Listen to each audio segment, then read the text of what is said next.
not too long ago, you had this World Cup in Prague.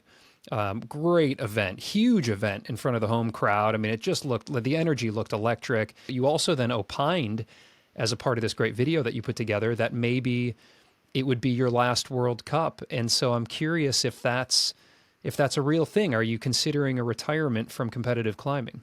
No, no, no. So let me be clear. This is probably my retirement from the Boulder World Cups, but Uh, not from the Lead World Cups. So also, after, slight disappointment after the Olympics, where I think like I really showed my best in Lead, but the Boulder round was very disappointing. Uh, I don't think that there is so much future for me in terms of bouldering World Cups. Also, I think because the young generation is just getting so much more better, and I think with me aging, I don't think my powerful and explosive power will get any better. I will only get a bit worse. And on the top of that, as the some of the moves gets really intense for my shoulders, and probably shoulders are, let's say, my Achilles heel. It just makes sense that I don't do the bouldering comps anymore. But that doesn't mean that I lost my motivation for the lead World Cups or potentially Olympics in Los Angeles in 4 years. Even though that is really hard to tell because it's not really entirely sure whether in Los Angeles there will be a lead as a single discipline. If there is, then most likely I have a motivation to maybe try again. But if let's say Los Angeles will be two disciplines combined like in Paris, that I don't think I will try. Most likely because yes, I really think that whenever I go for a bouldering competition, I'm on the fringe of getting injured. So it was cool in Prague as I could feel like yes, I can actually still be competitive with the youngsters even on the new modern school kind of boulder problems.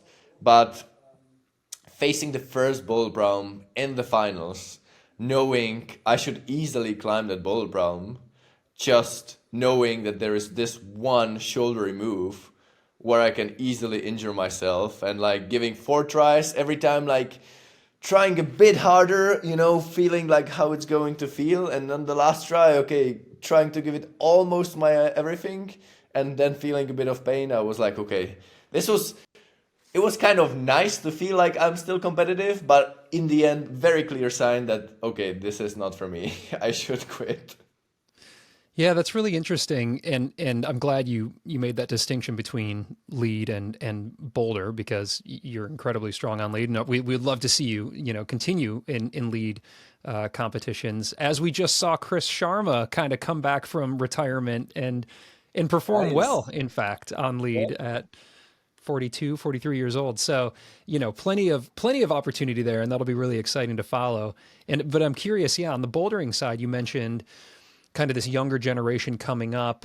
And I had a conversation with Tom Randall not long ago about the Olympics and what we're seeing as this evolution in competitive climbing. And he felt that this Olympics, this past one in Paris, might be the last where we see highly achieving rock climbers in the field. Like, so those who predominantly or significantly focus a lot of their time projecting out on rock, whether it's boulders or sport climbs, compared to those who predominantly or almost entirely focus just on indoor competitive plastic, climbs. And he feels that now going forward, we're going to see a widening of that gap where it's not likely that rock climbers will be podiuming. And I'm not sure if he was speaking specifically to boulder or leader combined, but I'm curious your take on that. Yeah, I think especially in Boulder, we will see more of it. All right, y'all, just a quick second here to tell you about the sponsor of this video. I'm talking about Rungni. Holy smokes, I love Rungni so much. It's Magnus Mitbo's company. You all know Magnus. He's been on the show a million times here.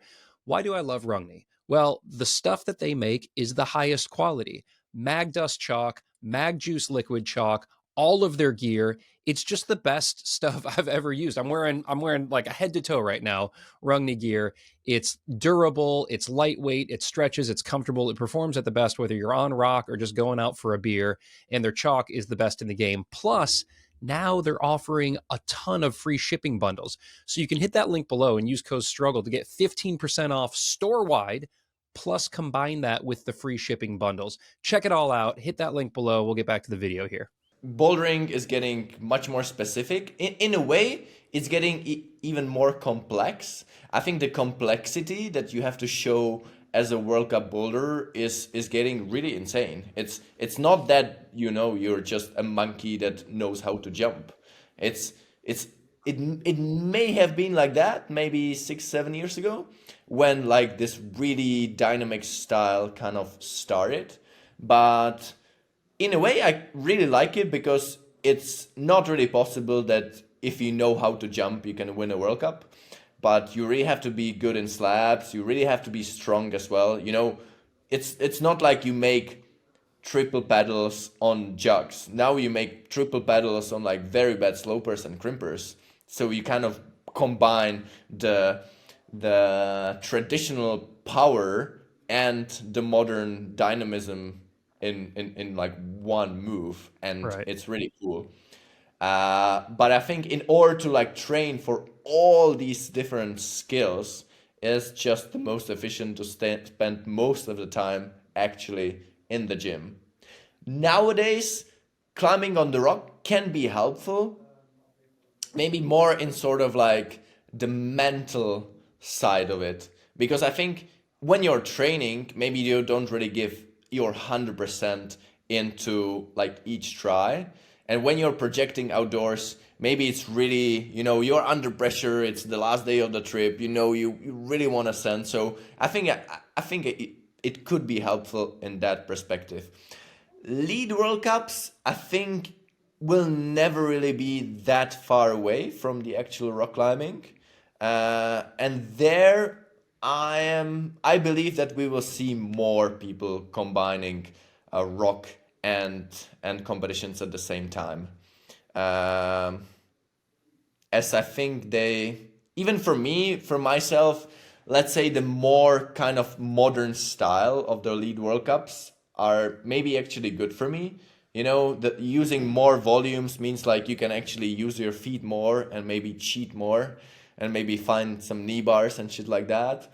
So that's good. And I think like also training for the competitions is helping me to actually be stronger on the rock as well. And for me, like in terms of technique, I feel like I can transfer a good indoor shape onto the rock really quickly, and vice versa. So I think that is quite good.